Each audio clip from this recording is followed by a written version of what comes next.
ಕರ್ನಾಟಕ ರಾಜ್ಯ ಮಹಾನಗರ ಪಾಲಿಕೆ ನೌಕರರ ಸಂಘಗಳ ಪರಿಷತ್ತಿನ ವತಿಯಿಂದ ವಿವಿಧ ಬೇಡಿಕೆ ಈಡೇರಿಕೆಗೆ ಆಗ್ರಹಿಸಿ ಜುಲೈ 8ರಂದು ಬೆಂಗಳೂರಿನ ಫ್ರೀಡಂ ಪಾರ್ಕ್ನಲ್ಲಿ ಅನಿರ್ದಿಷ್ಟಾವಧಿ ಮುಷ್ಕರ ಹಮ್ಮಿಕೊಳ್ಳಲಾಗಿದೆ ಎಂದು ದಾವಣಗೆರೆ ಮಹಾನಗರ ಪಾಲಿಕೆ ನೌಕರರ ಸಂಘದ ಅಧ್ಯಕ್ಷ ಗೋವಿಂದರಾಜು ತಿಳಿಸಿದರು. ಸುದ್ದಿಗೋಷ್ಠಿಯಲ್ಲಿ ಮಾತನಾಡಿದ ಅವರು, ಮಹಾನಗರ ಪಾಲಿಕೆ, ನಗರಸಭೆ, ಪುರಸಭೆ, ಪಟ್ಟಣ ಪಂಚಾಯಿತಿ ನೌಕರರಿಗೆ ಆಗಸ್ಟ್ 2024ರಿಂದ 7ನೇ ವೇತನ ಆಯೋಗದ ಪರಿಷ್ಕೃತ ವೇತನ ಪಾವತಿಗೆ ಅವಶ್ಯವಿರುವಂತಹ ಹೆಚ್ಚುವರಿ ಅನುದಾನವನ್ನು ಆರ್ಥಿಕ ಇಲಾಖೆಯಿಂದ ಬಿಡುಗಡೆ ಮಾಡುವುದು ಸೇರಿದಂತೆ ವಿವಿಧ ಬೇಡಿಕೆ ಈಡೇರಿಕೆಗೆ ಆಗ್ರಹಿಸಿ ಅನಿರ್ದಿಷ್ಟಾವಧಿ ಮುಷ್ಕರ ಹಮ್ಮಿಕೊಳ್ಳಲಾಗಿದೆ ಎಂದರು.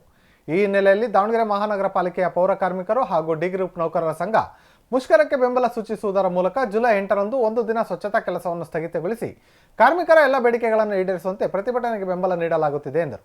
ಸುದ್ದಿಗೋಷ್ಠಿಯಲ್ಲಿ ಸಾಗರ್, ಲೋಹಿತ್, ಪ್ರಕಾಶ್, ತನ್ವೀರ್, ಶಿವರಾಜ್, ಮೂರ್ತಿ, ರವಿ, ನಿಖಿಲ್ ಸೇರಿದಂತೆ ಮತ್ತಿತರರಿದ್ದರು. ಕರ್ನಾಟಕ ರಾಜ್ಯ ಮಹಾನಗರ ಪಾಲಿಕೆ ನೌಕರರ ಸಂಘದ ರಾಜ್ಯ ಪರಿಷತ್ ವತಿಯಿಂದ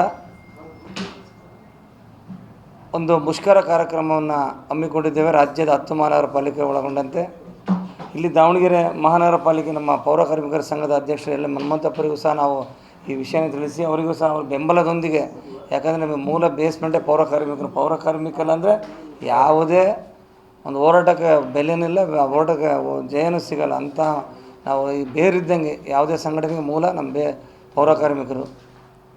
ಈ ಎರಡು ಸಂಘಟನೆಗಳ ನೇತೃತ್ವದಲ್ಲಿ ಕರ್ನಾಟಕ ಈ ರಾಜ್ಯದ ರಾಜಧಾನಿ ಬೆಂಗಳೂರಿನ ಸ್ವತಂತ್ರ ಉದ್ಯಾನವನದಲ್ಲಿ 8/7/2025ರಂದು ಅನಿರ್ದಿಷ್ಟಾವಧಿ ಕಾಲ ಒಂದು ಮುಷ್ಕರ ಹಮ್ಮಿಕೊಳ್ಬೇಕಂತಂದೇಳಿ ನಾವು ಈಗಲೇ ತೀರ್ಮಾನ ಕೈಗೊಂಡಿದ್ದೀವಿ.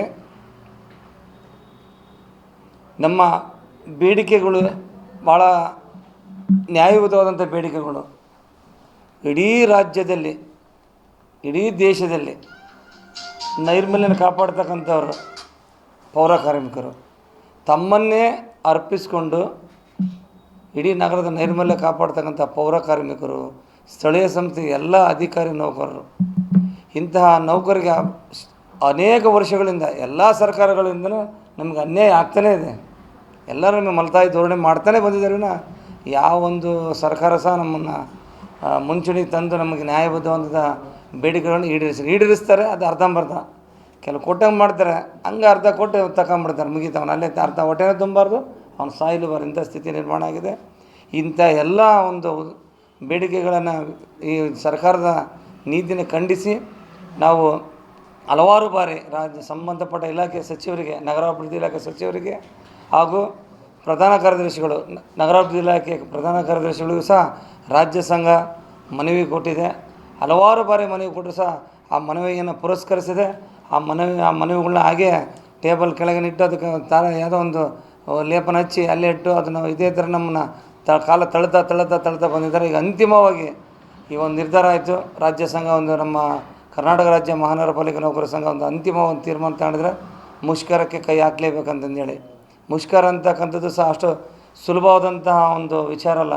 ಈಗ ನೋಡಿ, ನಾವು ನಮ್ಮ ಪೌರ ಕಾರ್ಮಿಕರ ಸಂಘಟನೆ ಎಲ್ಲ 10 ಮಹಾನಗರ ಪಾಲಿಕೆ, ಎಲ್ಲ ಮಹಾನಗರ ಪಾಲಿಕೆಯಲ್ಲಿರ್ತಕ್ಕಂಥ ಎಲ್ಲ ಸಂಘಟನೆಗಳನ್ನು ನಾವು ಒಗ್ಗೂಡಿಸ್ಕೊಂಡು ನಾವು ಅವರ ಒಂದು ವಿಶ್ವಾಸ ತಗೊಂಡು ಇವತ್ತು ನಾವು ಈ ಮುಷ್ಕರಕ್ಕೆ ಕೈ ಹಾಕಿದ್ವಿ. ಮುಷ್ಕರ ಅಂದರೆ ಬರೀ ಕೇವಲ ಹೋರಾಟ, ಬೀದಿ ಹಿಡಿದಲ್ಲಿ ನಾವೆಲ್ಲ ಕೆಲಸ ಕಾರ್ಯಗಳನ್ನು ಸ್ಥಗಿತಗೊಳಿಸಿ ಕಚೇರಿಗಳನ್ನ ಬಂದ್ ಮಾಡಬೇಕಾಗಿದೆ. ನಮ್ಮ ಸ್ವಚ್ಛತೆ ನಿರ್ವಹಣೆಯನ್ನು ಸಹ ನಾವು ಬಂದ್ ಮಾಡಬೇಕಾಗಿದೆ.